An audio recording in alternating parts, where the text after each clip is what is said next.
Uh, just welcoming our folks in Zoom right now. My name is Linda Jager. I'm the Community Engagement Manager for Park City Municipal. So thanks for joining us this morning for Coffee with Council. This is an event that we've been doing for a while in the city, but since our stay-at-home orders, we've been doing this virtually weekly, actually. And then we've been getting great response, and we really appreciate the support and involvement from the community. And just a couple of housekeeping items to announce. If you would like to submit a question to our panel today, we're asking if you could do that via the Q&A function here on Zoom. So you'll see that at the bottom center of your screen, and you can go ahead and type in a question, and the panel will be answering those throughout the program this morning. And we've got about a great hour, so I don't want to take up too much time with announcements. So I'll turn things over to City Council members Becca Gerber and Tim Henney to kick things off. So Tim and Becca, take it away. Good morning, Park City. Well, we're really excited to be here with you and have a conversation that's a little bit different than some of the conversations we've had more recently. We've had a lot of talk about our community and our nonprofits as far as our business community and the economy. And today we're going to spend a little bit more time focusing on families and what's going on in our family units and with our kids. We have a great panel together today. So I'm Becca Gerber, Park City Council. We have Tim Henney. Tim, do you want to say a few things and then throw it back to me, or how do you want to go? Yeah, sure, Becca. So let's just, I'd like to highlight that there are other virtual meetings that happen also. There's one on Wednesday afternoon that Lynn Ware Peak is the moderator for, and that has to do with, our English's second language community, and that's been really well received. They've done a couple of those, and they have great panels, and we're trying to engage across the entire community. And I think, Becca, is that 3 or 3:30 that happens on? It's right in there. It's 3 or 3:30. Yeah. And also on Friday mornings between 9 and 10:30, there's also a roundtable primarily focused on the business after COVID-19 disaster, but also last week it was really focused on the health impacts. They had Tom Fisher, the county manager, and Rich Bullough, the Summit County Health on. So we'll continue doing these until people really lose hearing from us. We don't know when that'll happen. It may have happened already, who knows? So it's great to do this. I think we've had really good engagement and good response from the community. And I think that for me, the focus is providing people with accurate information and good information to help them make decisions based on their individual circumstances. And I've always felt that our community would be able to do that if they were given accurate and factual information, and it's really, the message here and the mission of what we're trying to do. Thanks, Becca. You're muted. Thank you, Tim. Well, so we do have a great panel with us here today, and as I said, our focus today is really on the family unit and kind of what's going on with our kids and with our working parents and opportunities and resources. And so please feel free to use the question and answer on Zoom to also to ask questions, but also feel free to provide additional resources that you know of. And I'd like to introduce our panel now. We have Joanna Kahn with the Hive, Abby McNulty with the Park City Education Foundation, and Cassidy DuHadway with Purple Sky Counseling. And I'm just going to give each of them a minute to introduce themselves. And let's see, let's start with you, Cassidy. Awesome. Hi, good morning. I am the owner and a therapist at Purple Sky Counseling. We specialize in kids and adults and parenting, and we work with all ages for the most part. So we work with a whole variety of things, but all of those things include like ADHD, ADD, parenting, behavior issues, as well as like trauma, anxiety, depression, which are all kind of on the rise right now. So that's what we do. We are based in Heber, but we have about half of our clientele are from Park City and half is from Heber. So we work with both communities. Great. Thank you so much. Abby. Hi, I'm Abby McNulty. I'm the director of the Park City Education Foundation, which is a nonprofit organization that supports the public schools in our community. I am also a parent of a 6th grader and a 3rd grader. Great. And then Joanna. Good morning. My name is Joanna Kahn, and I'm one of the co-founders of Hive Family Collective. We are a nonprofit to help support young families in the Park City community, giving them access to resources as well as connection in this community, and really be that hub for people going through prenatal experiences all the way through postpartum up to about age 3. We are in our infancy ourselves, so we're working with different practitioners around town and established resources really to kind of streamline families' accesses to these services. And I'm also a mother of 2. I have a 6-year-old and a 2-year-old. And yeah, I'm excited to be here. Thank you, guys. I'm excited to have you. So I'm just going to kick things off with talking a little bit about my personal experience being a working parent and also having a day job and being on council.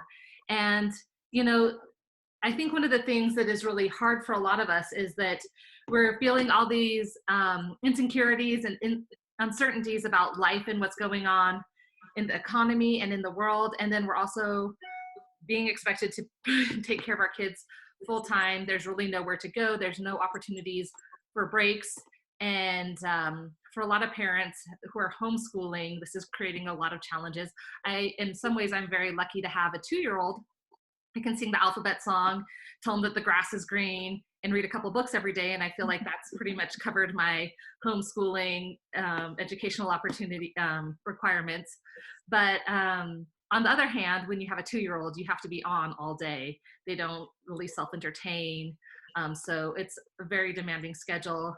And, you know, even right now, I can hear him downstairs with my husband not wanting to put on his pants and, you know, making 2-year-old requests.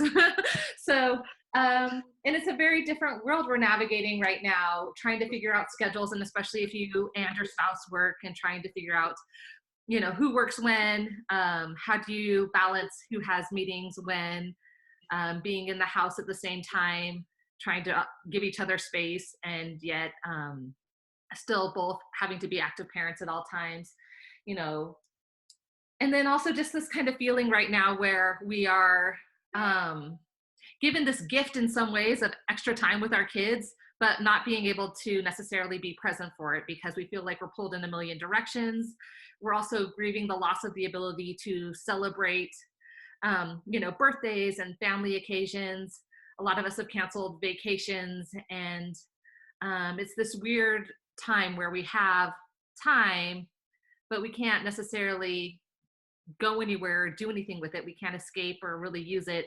And our minds are so occupied by, you know, worry, uncertainty, trying to work, trying to make sure we're not messing up our children, and finding that balance. And so that's kind of where I've been coming from, and the struggles that I've been dealing with. And I'd love to hear a little bit about each of your experiences in this interesting time of trying to find work-life balance, taking care of our kids, taking care of our husbands, and trying to make sure that we can feed our families and take care of our families. And feel free to just raise your hand and jump in, and we'll take it from there. Well, I would love to jump in on that. I also have 2 very little people. My 4-year-old turns 5 this week, and I have a 3-year-old.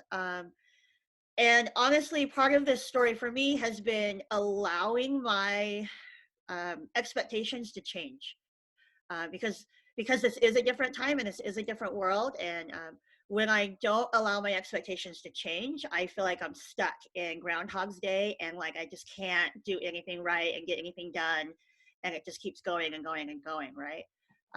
So when I allow that shift into, oh, this is different. Oh, my expectations are different. I'm going to be working at a different level. I'm going to be parenting at a different level. And my presentness is going to be enough regardless, right? So no matter if I'm having anxiety today or not, me being present is still enough for my kid today because things have changed. And that for me has been the biggest change, but it's also been really hard because being needed all day, every day is exhausting, right?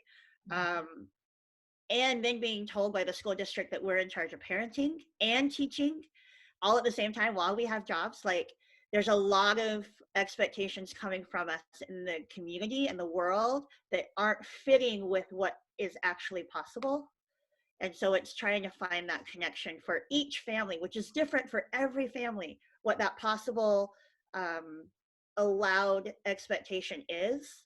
And so finding what works for your family, I think, is the most important. And that's what's really worked for me. And I've still even had bad days, right? Like days where I can't handle my kids, or I'm yelling at the, somebody drops a spoon and then there I lost it, right? Like, it's not a big deal, but because my capacity is smaller, that happens quicker. And so really managing that has been really important for me as well, is understanding my capacity level as well. So. I'd love to add to that. Well, first of all, thank you, Cassidy, for like the permission as parents to be able to recalibrate, right? The times are so different. I can remember, right after schools were announced closing, there was a schedule going around the internet about how you could structure your day for your kids. And it was like literally every 20 minutes was accounted for. I completely bought into it. I put these signs all over my house, 8 o'clock wake up, 8:10, brush your teeth. Till bedtime. That does not work for me. No, it doesn't work. I don't know who it could work for. And being able to just totally step away from that. But it took me, I'm a very structured type A person. So being not having the rhythm of school, not having the rhythm of being able to go to my office to accomplish my chores, my tasks and work was really very hard. And it took me several weeks to adjust. I will say now, as a parent, full-time worker, homeschooler, we do school from 9:30, maybe 10 to 2 every day. And it feels right. It feels good. If we end early, we end early. If we start late, we start late. It just is about, I think, finding the right fit for your own family. And I think about too, a lot of the education journals are talking about how important this time is for kids' mental well-being, and that teachers will be there in the fall or summer to catch kids up academically. And that as a parent, the most important thing we can do is to care for their social and emotional health right now. And that is, I think, really important to remember too. Abby, that's one of the most important things I found with the families I've worked with. Our kids are going through this too, right? They're also experiencing grief. They're also experiencing loss. Their whole world has changed. And that's one of the most important things we can do as parents, is remember that and to take care of that piece. Mm-hmm. So, yeah. And I'll piggyback onto Abby's experience, because I think I saw that actual schedule from you on Facebook and I was like, this is great. It's going to be beautiful. It takes a lot of the guesswork out of it and the kids will get used to the schedule and it will be great. Meanwhile, my daughter just turned 2 this weekend. And at the start of COVID, she was still napping in the middle of the day. So it was like this pressure to, okay, we're going to wake up, have breakfast, do work for Caleb. We have to get outside before I give you lunch. And then Lucia goes down at 11:30 or 12, And so it was this rush. And then we'd be outside and they'd be having a great time. And it'd be like, we got to go inside. It's 11 o'clock. We got, and that really never panned out for me. So I think parenthood is all about adaptation in life in general as well. Since then, my daughter has given up her nap. And so that's been another adjustment for us.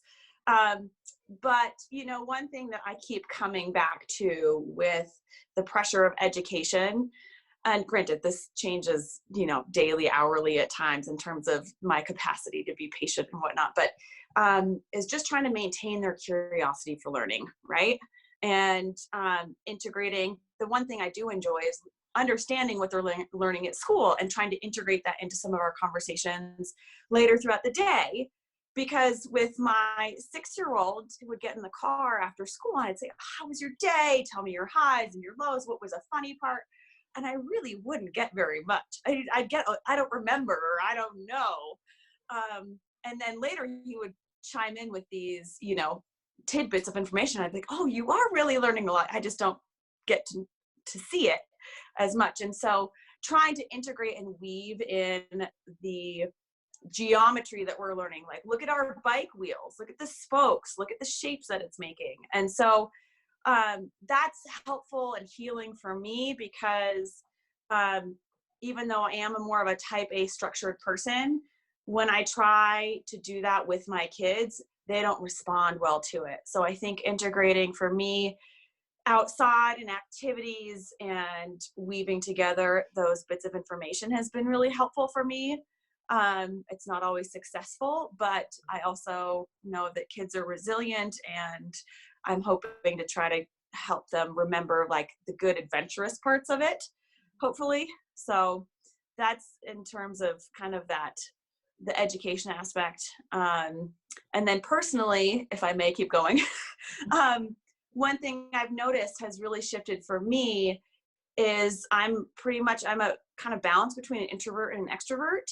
And my coping strategies for keeping my life balanced pre-COVID are very different from my coping strategies now.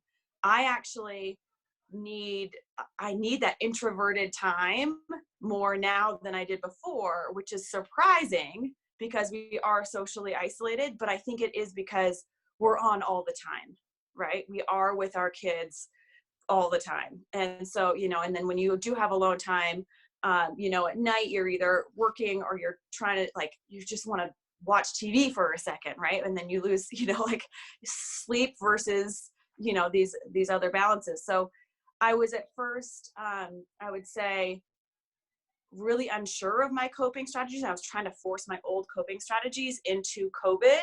And I've realized I really need to shift what replenishes me in this time, and be really introspective and curious about what actually will do that, because it could change tomorrow too, right? So those are some of the experiences that I've been having. Awesome. Well, thank you guys all for sharing. I think one of the other things that has come up a lot for our community is just this feeling of uncertainty. Mary Krista with Communities That Care did a poll with parents in our community, and I think something like 90% of the respondents were in the Park City School District. And one of the things that came up over and over again was this feeling of uncertainty. And I know that even as we're moving into this time right now where we are starting to talk about reopening business, one of the things that we really haven't heard about is reopening daycares or reopening childcare and schools. And so I'm wondering if you guys can talk a little bit about your work experience and how that works for you with no daycare, and kind of what your thoughts are as we move into this period of trying to start to reopen. And Tim, feel free.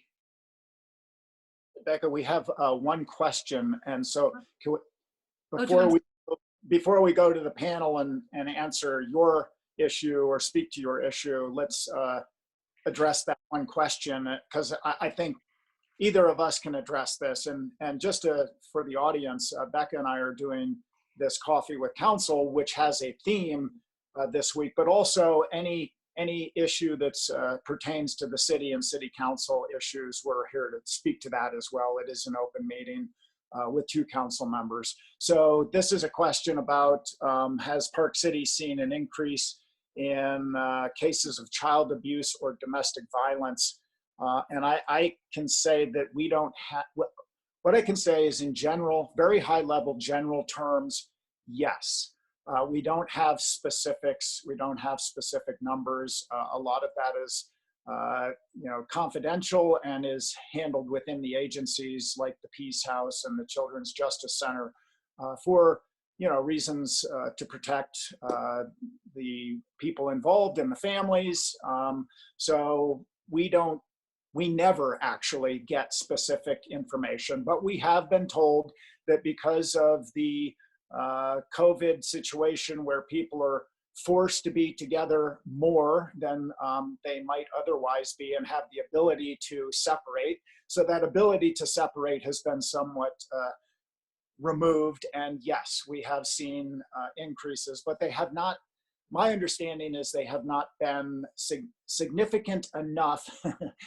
Wow, that's a difficult way to talk about child abuse and domestic violence, right? Significant enough. But they have not exceeded a threshold that has sounded alarms. Let me put it that way.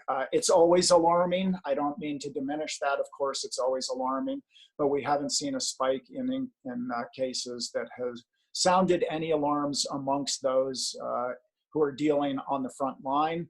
I do know, I heard just recently, maybe this morning, that the Peace House is using some additional community housing, and maybe it was hotel housing for some of their victims. So that would tell me that they're full, which is unusual, which again is an indication that there is additional stress and pressure that is leading to issues that would have people seeking refuge at the Peace House. So yes, we have indications that that is happening, but we don't have any specific numbers. I hope that answers the question. And I actually spoke with investigator Christina Sally yesterday, who works a lot with the Children's Justice Center. And one of her big concerns right now is that actually schools are one of the main, they're a safe place for kids, but they're also where kids interact with other adults that can report issues with suspected child abuse. And without kids going to school, they're very afraid that a lot of cases are going unreported. And she did want me to mention that the Children's Justice Center is open and operating, and that if you see things in, kids that you've passed in the street or your neighbors or that aren't looking good, that we need to make sure that we are reporting those cases, because it does create a big gap in that safety network for a lot of kids in our community. And it can be really scary. And that is, she's also been working on the working group to get to create best practices for daycares and childcare in Park City.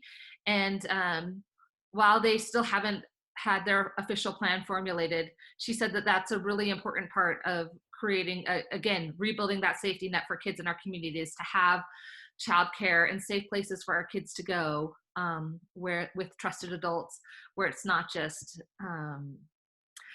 finding someone who's available in your neighborhood, because this reopening of our economy is going to be a great opportunity for a lot of us, but it does still leave those gaps, again, back to as things reopen, but we don't have the childcare and the daycare that we're used to, the schools that we're used to, and those safety nets. We still have to find ways to make sure our kids are cared for safely, and then start preparing ourselves to take on more work again.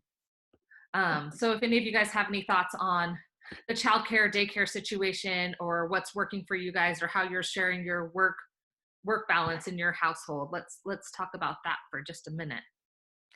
Well, I'd love to jump in. I think, you mentioned in a lot of different ways that schools are a really important safety net in our community, for so many reasons, for, providing services to vulnerable families, to providing places for kids to be all day during school hours, and even in the after school hours through after school programs. Schools are a really important piece of, keeping the family working and keeping everything moving forward and kids supported. I wanted to also say that schools reopening are part of the governor's plan, and as well as daycare centers. If people aren't familiar with the phased opening plan, it's definitely worth looking at, because it just helps understand what the state is looking at as it relates to daycare centers, summer camps, sport activities, and school.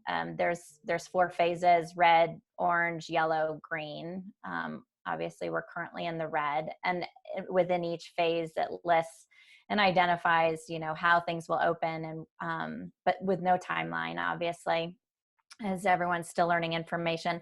But I think as a parent, it's really nice to see sort of what the expectations are for different phases and what it might look like when it reopens, because, you know, as it rolls out, it's not going to be this, you know, school or summer camp won't look exactly like it was before this happened. So I think that's just a really good resource. I also wanted to say that the Park City School District website has several resources that families might want to access, which home learning activities, there's an entire page for that. And as well as if parents have questions about the school district right now, about online learning, there's also a Q&A on there as well. And the address is pcschools.us. There's quite a lot of information that parents might find helpful.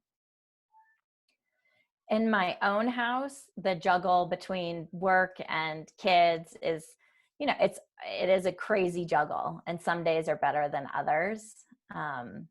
I personally get up at 6 o'clock to do several hours worth of work before my kids even get out of bed. And I find that that's super, you know, that helps me keep, you know, some control of my day. But it's you know, the New York Times did an article yesterday on parents and homeschooling. And there was this image of this mom working at her laptop in her bed while a child was like on her back.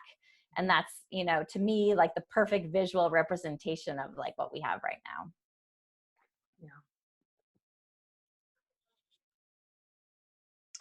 Yeah, I'll hop on. I think that, again, to reiterate, every scenario that's going to work for each family is going to be different.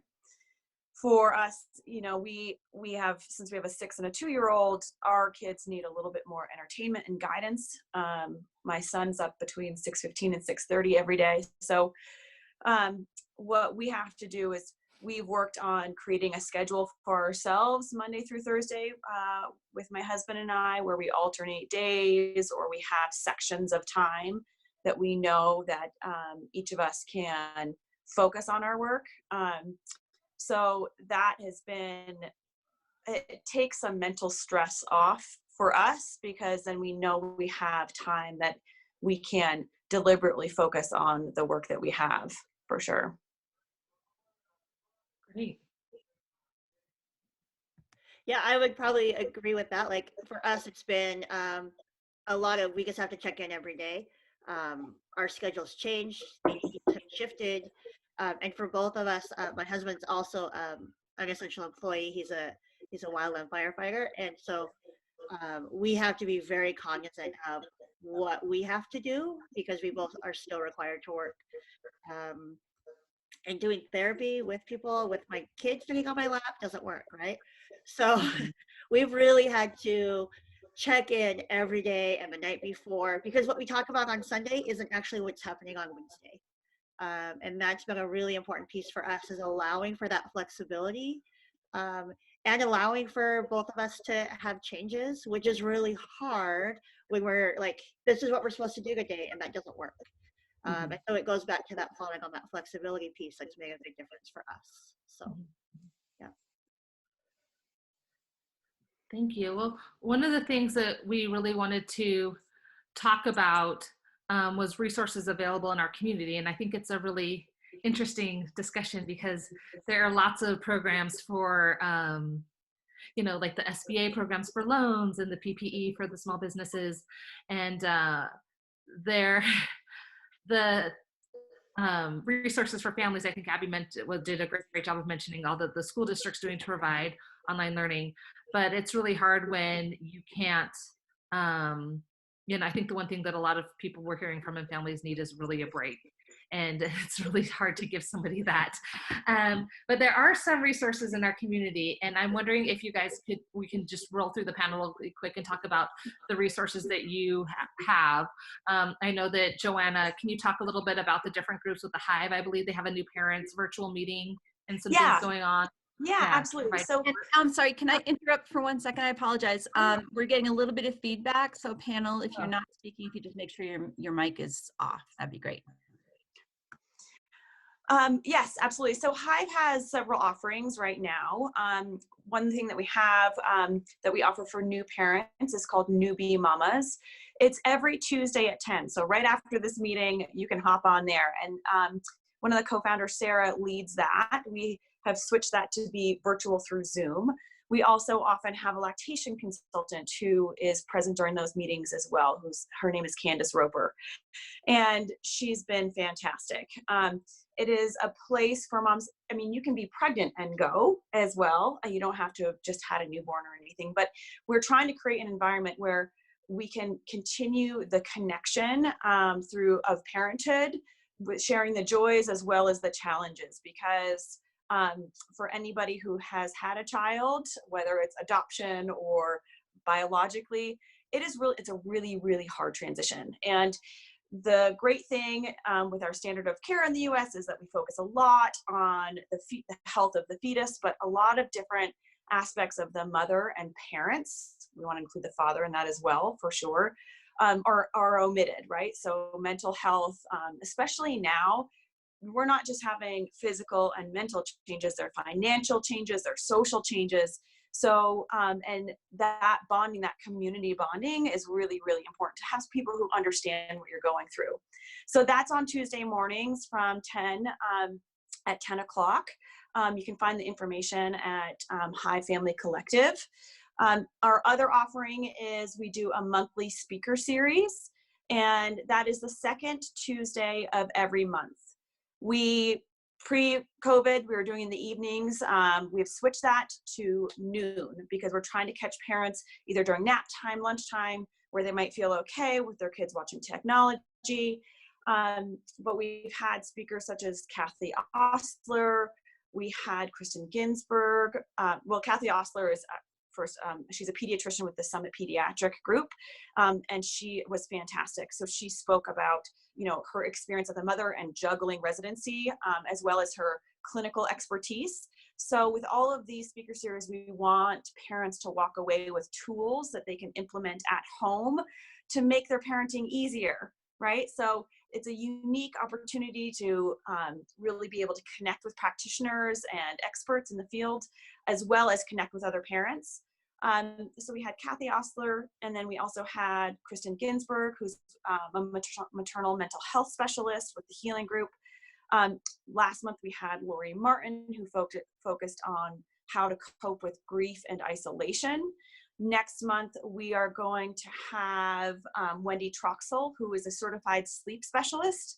So for all those parents out there who have kids waking up in the middle of the night, or sleep regressions, or they want to do sleep training during COVID, because you can have consistency now, right? It's not, I'm just going to let them sleep in my bed because I have to work in the morning, So if you want some of those strategies, she will be our next speaker in May. And then in June, we're having Kathy Bucknowski, who is a physical therapist who specializes in women's health and pelvic floor health. So that is so pervasive in our community, and it's not talked about. And so with these speaker series, not only are we trying to provide tools for parents, but also we want to unearth all the things that are not talked about, right? Because so often you go through this experience and you talk to other parents, it's like, I have that, I have that, I have that. Why does nobody talk about that? That is one of the most common comments that I have heard through parenthood. Why does nobody talk about that? So we are really trying to, as I mentioned, kind of unearth all these topics that aren't talked about. And then we are also working with stakeholders in the community. And so we've just joined in the Coalition for Communities That Care. We've been working with the Healing Group. We've been talking with IHC about, lactation consultants and partnering with them. And so, obviously with COVID, things have declined in terms of our frequency of being able to meet with people, but we are still trying to help provide support for people like you, Becca, who are expecting, and especially during this time, especially for new parents, where this really should be a time of connection, and the feeling of isolation that you would already feel as a new parent can be completely magnified. So newbie mamas and speaker series. And then we also want to know if there's anything, we're reaching out to parents to see what their experience is in the time of COVID, right? So Sarah, one of our co-founders who leads the Newbie Mamas group, She is also a childbirth educator at the U, and she is dealing with all these parents who are pregnant in the time of COVID and what that means for them. And it is a complete paradigm shift, right? So any information that any of you parents want to reach out and give to us, we are completely welcoming, because we're young and we're nimble enough where we can adapt what we provide with our speaker series and Newbie Mamas group to and tailor it to what you need. You're muted. You'd think I'd learn. Great. Are the for your past speakers, are there links available online where we can still access those? We have links. We just recorded our last one with Lori Martin. We didn't have the two prior because we were in a restaurant, so it was a little too loud. And so we are planning to be recording all of the speaker series from here forth so that you can access them at any time. Mm-hmm. Great. Thank you so much. And then I think that we have your email, the email address. But if you want to text it or send it to me, I'll make sure that we get it posted. Yeah. If questions are on Yeah. the as well. And we're also on Facebook and Instagram for Hive Family Collective. Thank you. And do you have a meeting today? Yes, right after this. So if anybody wants to hop on and just shoot a little email, go to our website and shoot an email, and then Sarah can send you a Zoom link right away and you can hop on. We would love that. We'd love it. Great. And then Tim, did you want to take the question that's just come on online real quick? Yeah, should I do that? Yeah. So we've got a question. It's not actually about the theme today, but it's a good general question. How does decision-making happen for reopen plan at the city versus state level? Are city officials able to reopen at a different rate or with different rules than the state recommends? Or is it an across-the-board plan that every city, county does the same? For example, if the state says it's okay to open restaurants, can Park City choose to delay that? If the state says daycare can reopen, can Park City then say only with masks? How is that done? Really good question. Now, so the state level, let's just start there because the question kind of goes to the state level. The state level is a directive, it's not an order. And the reasoning behind that, so an order has legal consequences. You can be cited for violating an order. You cannot be cited for violating a directive. A directive is an invitation to behave in a certain way, and we hope you all are responsible and will, do that. That's what the state has done. The thinking behind that, or the rationale behind that, is because our state is very diverse, and all the communities, just like all families have different situations, all communities have different situations. We have Park City, which is a great example of an extreme example of a dependency upon tourism and hospitality, and we have other communities in the state that are isolated. They don't have visitors from around the world. They're not destination locations, and they are communities that are agrarian, and they have not experienced any COVID impact. So to put a blanket order across the state, the governor did not believe made sense. So that's where we are at the state level. There's a directive. At the county level, it's a different situation. We have the county health department, and the county health department's authority supersedes the local municipalities. So the county is taking direction from the state's directive and working with the state's epidemiologist, Dr. Dunn, and has put together a series of orders. The first one went into effect, I think it was March 16th. There have been additional orders and adjustments. And they're about to issue another health order around May 1st. Hopefully May 1st, May 2nd is their target date, which will be the first layer pulling back on the current restrictions. So the first orders were very restrictive.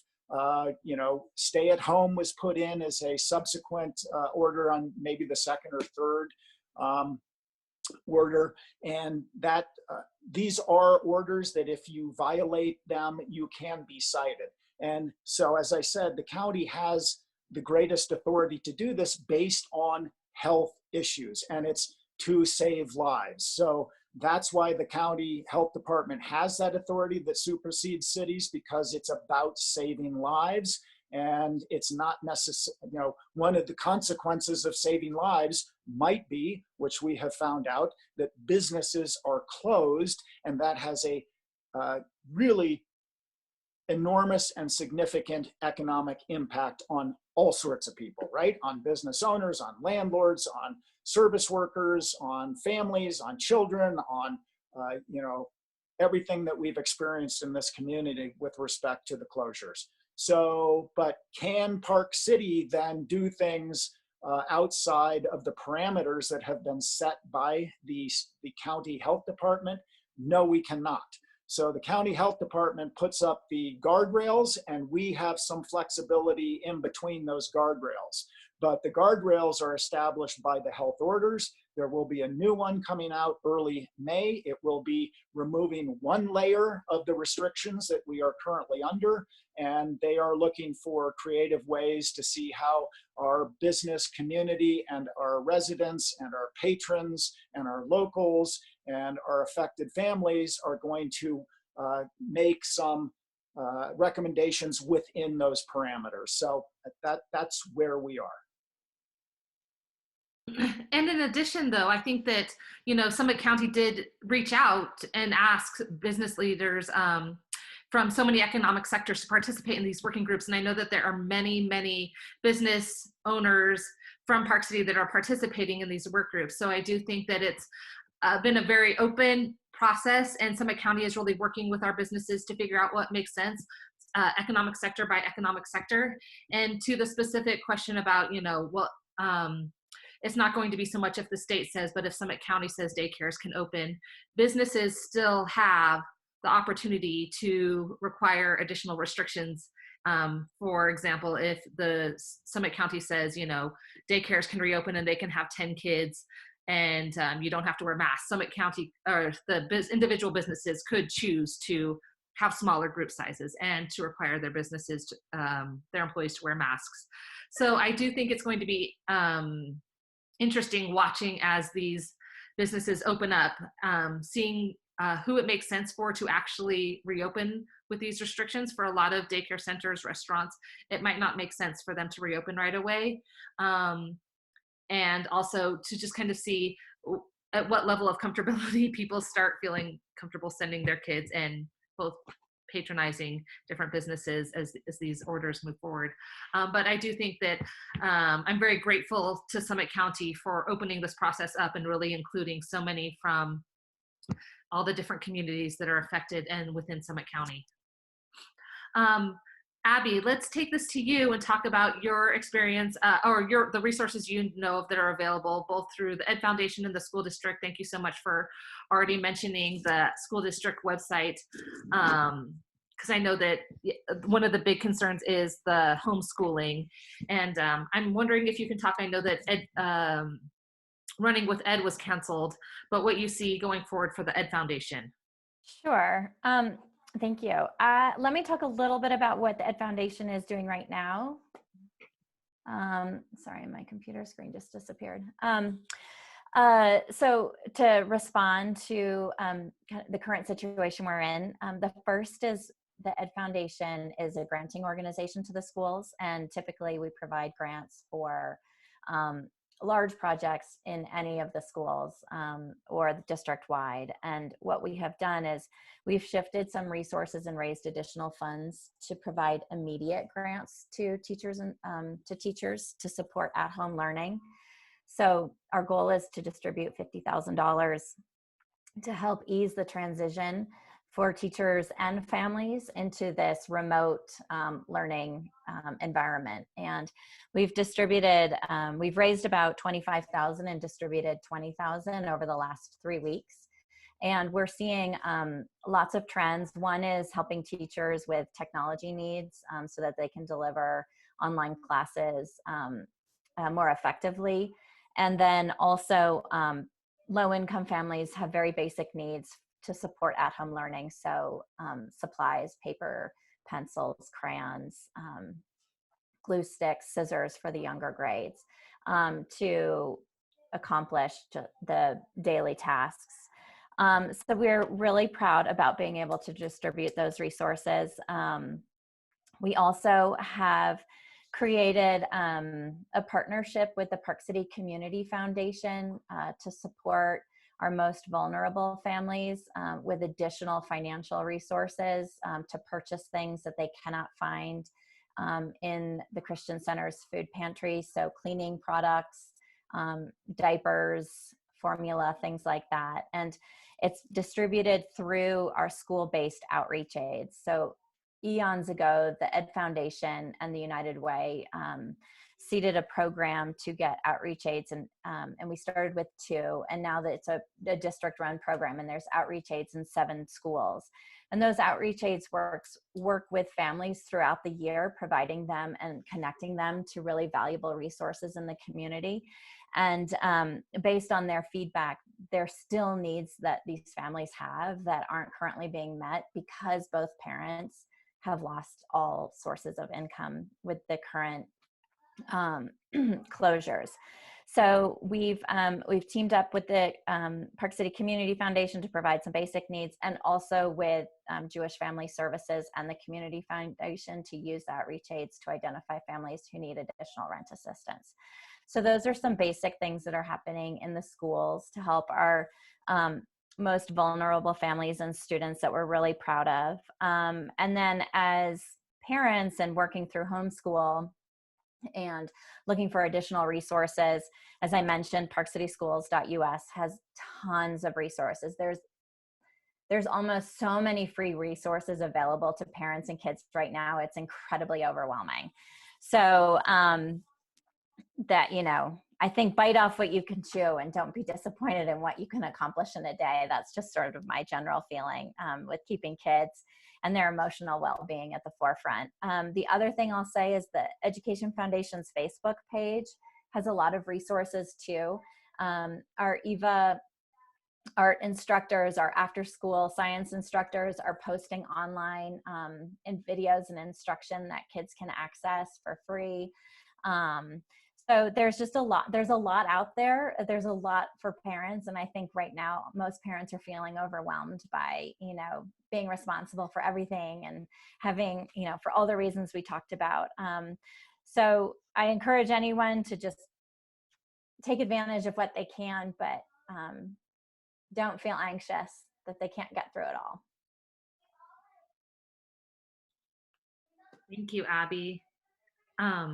And then Cassidy, I know that you've been doing some work with Connect and doing some virtual therapy. And can you maybe tell us a little bit about how virtual therapy works, or the virtual support groups are working, and what you're hearing from people in our community? Absolutely. So at this point, almost every therapist I know is working virtually. So mental health support is absolutely available at all levels. So the Wasatch and Summit County both have community mental health support, as well as like the Christian Center, but then as well as private practice therapists as well. So any therapist you want to try and get into, I would totally recommend to reach out, because we're all working virtually. Lots of us are full and still taking clients. Some of us are looking for clients. So it's a wide range of what's out there right now. But that being said, I'm also working with Connect in Summit County, and we've been providing free mental health groups online. We've actually had some amazing therapists donate their time. And I've logged on to a couple just because I know how great they are and I wanted the support. So feel free to jump on there. Their website is connectsummitcounty.org, and you just look at their calendar of events. Tonight they have one at 6:30, and it's kind of living through COVID together with Cameron Taggart, and he's with Trail Talk. It's really looking at like, how can we do this together and survive this together, right? Because we are stuck in it right now. So they're great resources. They're free, they're online, they're virtual. It's okay if your kids are running around in the background. You get to mute yourself and then it's totally fine, right? So even if it's enough to hear a couple snippets, or if you can be totally present, whatever you can give today is really important. Connect is also offering a few other things. They have something for tweens. They have an art jam, and I believe that is on Thursdays. And then they're also doing music And there's, I think music is on Thursdays, the art jam is on Fridays or something like that. Look at the calendar, it'll tell you. And then it also has a group for high school juniors and seniors that are dealing with the fallout of COVID. So they've lost their graduation or they're trying to deal with how to do there. So those are also awesome. Those are on Tuesdays from 1 to 2. So really offering groups to those specific groups. Look at their calendar. There's some amazing people providing options in those spaces as well. And Becca, if it's okay, can I speak to the mental health piece of it right now? Yeah, so right now what I'm seeing and what other clinicians are seeing as I speak to people, therapists and providers and doctors, is there is a general increase in anxiety. There is a general increase in grief for all ages and all levels. And if you are already struggling with a mental illness, those have become more acute. Not everybody's have, but lots of us, those have become more acute. And so we're experiencing, lots of people are experiencing a panic attack, or they're experiencing different levels of anxiety. Just because we're all going through this doesn't mean you need to suck it up and not get help, right? There's specialists out there. We're training and helping. We have skills and tricks and all kinds of things to help you deal with this. And I just want you to know it's okay for everybody to reach out and to get help. And sometimes that's the hardest part, is to reach out in the first place. But I want you to take the time to do that, because if you do that, it'll help you get through this in a more resilient, healthier way, and you'll be able to survive this worldwide experience, right? On top of that, your kids are also experiencing this, right? I think I said that earlier. Every kid is going through anxiety and grief and loss. And if you're a parent that has lots of anxiety or lots of those things going on for you, your kids have that going on too, right? They're trying to take care of you. They're trying to be quieter so that you're not upset. And so taking some time to sit down with your kids is really, really, really important right now. I want you to not say any advice to your kids. I just want you to sit down and listen to them and just see what they have to say. Be like, hey, what's going on right now? Hey, I noticed when you got off the Zoom call with your class, you cried. Are you missing them? What's going on? And take the time to let your kids say it out loud and really give them the space for that, because that will help their systems process what's going on, which allows their levels of resilience to get higher, right? It increases that capability of resilience. And that's all it takes. You don't tell them what to do. You don't tell them not to worry. You don't tell them don't have anxiety. Just say, hey, what's going on? Wow, that sounds really hard. Oh, I've been experiencing that too. What do you need? You just want to sit here and cuddle? You want to go ride a bike? Okay, let's do those things, right? And so take the time, and it might just be 5 minutes, and let them talk with their words. So that's my last 2 cents on that one. But Thank you, Cassidy. Joanna, you want to jump in? Can I just support Cassidy quickly, because I think that there are opportunities that we can look for within this time, and looking at that with the perspective of how do we increase our resilience as a family. It can be a gift, right? We can take this time as a gift in certain regards. And so one aspect that I think of is that the prevalence of postpartum depression and anxiety is a lot higher than we realize. And so compounding it with the anxiety of COVID, taking this opportunity to seek somebody out like Cassidy, and you can even have these prolonged conversations, or maybe it stimulates a conversation also with your partner to help support you during that time. And then you can find that resilience within your relationship, right? Because without the space, without the time to process, sometimes we need to bring in a third party to do that. And so we really want to help support those people during this time. And the last thing I'll also say is that we were mentioning resources. Jane's list has also compiled a lot of resources that are going on, offerings that are happening within the community. So what you mentioned was Connect, the art program and the jam band. But they also have a lot of other things. I think Eats is on there. They're doing cooking classes, but they have a ton. And again, you can totally get overwhelmed, but there are resources for a lot of different age ranges, you know, Kimball Art Center, things like that. So if you want to look at community offerings, Jane's List can be a good place to go to. They have a whole page for it. Mm-hmm. Great. Can I add one last comment Yes, just please. before I know we're planning to wrap up, but I just wanted to acknowledge all the teachers who are supporting our children. And, you know, they've essentially had to transition from a brick and mortar classroom to remote learning in a very, very short time. And I think that they've done a Herculean task to rewrite education. And I know that we're all incredibly grateful for our teachers. Next week is Teacher Appreciation Week. So I want to encourage everyone to take a moment to just thank their students, teacher, or daycare provider, whomever, just to say thank you. We appreciate you, and we're doing a wonderful job. I think it just goes such a long way right now to hear that people appreciate you. Oh, that is a good reminder about Teacher Appreciation Week, and thank you so much for bringing that up. Really quickly, before we are through, I wanted to mention a couple other resources that the city is offering.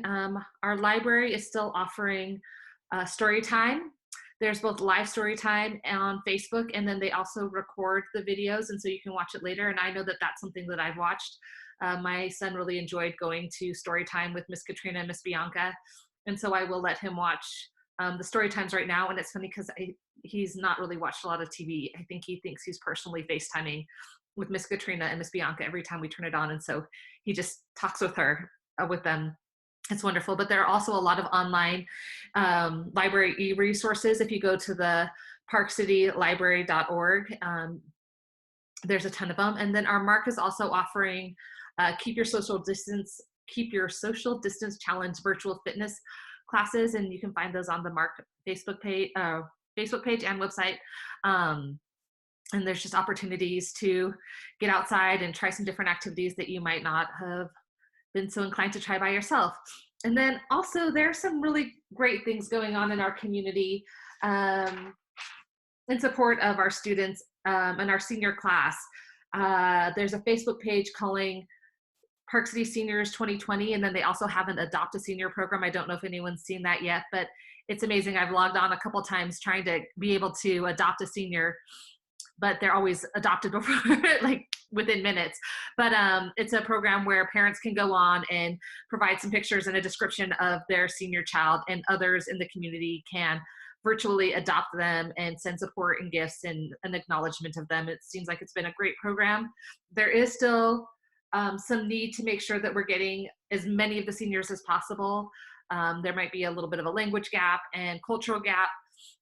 So if there are seniors that you are aware of that haven't been posted, please reach out to them and help them get posted so that they can be adopted and celebrated. And we know that we're still in the middle of this. Again, we don't know what the next few months are going to look like. You know, there's going to be the attempt of the soft reopening, and then how that progresses in our community is still unknown. And I think that feeling of uncertainty still lingers over a lot of us as we look into next year. What's going to happen with the next school year?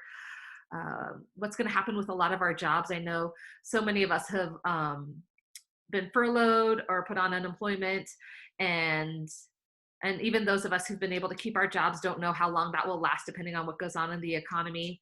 And so dealing with that pressure with our kids and with our families is going to be a lot. And we're definitely in a marathon and not a sprint. And if I can say anything to our community, it's that, you know, we're in this together, and there are resources available, and keep doing what you're doing. We're going to get through it one way or another. Tim, do you have any thoughts? Oh, Becca, I have You many. have so many. We don't have time for all that. But what I will say, you know, the community has taken the action to put ourselves in the best possible situation. within the context of it not being a very good situation. So let's keep that in mind. And we do face a lot of uncertainty. We've learned a great deal over the last 6 weeks, but parental uncertainty, I heard it throughout this entire conversation, should remain parental uncertainty. Don't take your uncertainty and anxiety and deliver it to your children. They are dealing with enough uncertainty. They are dealing with grief over things that they have lost, traditional rites of passage with graduation and things like that. And I've heard, over the years and lots of conversations, and I've been through it all. My oldest is 32 and my youngest is 30. And believe me, I can tell some stories. So buckle up, y'all, with your young kids and your young families, because it's going to be a heck of a ride. Even in the best of circumstances, it's going to be a heck of a ride. So, and this panel spans it all. I mean, from me on the high end and Becca on the low end, you're pregnant with your second. So, but that's a key, is recognizing that there is uncertainty, there is anxiety, and parents have to deal with that on their own and get their own help. To Cassidy's point about, there are services available. When I was, a young parent, we didn't think therapy was the greatest thing to do, and my parents didn't even know therapy existed. So as we evolve and as we go down the timeline, as a society, we're recognizing that everybody needs help, and everybody can benefit from that help. And knowing that you are the one that needs help, and not making your children the project, is the best thing you can probably do for your children. And especially when we layer on the intensity of this uncertainty and this amount of unknown and all the impacts that we as a community and families have experienced, it's critical. It's critical. So, but great job. We're doing things as well as we possibly can. And I'm always inspired and grateful for the community that we live in. So thanks. Thank you so much to our panel today. This has been a very different panel than a lot of our Coffees with Council have been, and it's touched a very different side of our community. So I just want to say thank you so much for being so open with your time, your experiences, and with the resources you provided. And we'll see if we can get some links onto the Facebook posting of this so that people can access the resources you mentioned. And thank you guys so much. And thank you to our community and everyone that's tuned in to participate in this discussion. Great. And thank you all again. Really appreciate you taking your time this morning, and for our viewers that tuned in and those that came over from Facebook, thank you for your flexibility. Just wanted to give you a heads up. Next week, we will be back on Tuesday morning from 9 to 10. And Coffee with Council will be hosted by Councilmember Nan Worrell. We actually are going to, again, welcome all topics, but have a focus on mental health in the community. So I know we talked a little bit about that today, and it'll be another great resource. We've got Leah Harder coming from the Christian Center of Park City, Erin Newman from Summit County Mental Wellness Alliance, Ellen Silver from Jewish Family Services, and Mary Krista Smith from Communities That Care. So I think it's going to be a very valuable hour. We hope you'll join us again. And tune in on Wednesday, 3 o'clock. As Tim mentioned, and Becca, we have a Spanish-speaking community program hosted by Linware Peak with the city. And then on Friday from 9 to 10, we will have our Friday Roundtable that's hosted by Mayor Andy and Councilmember Max Joinley. So thanks for joining us online. Thank you.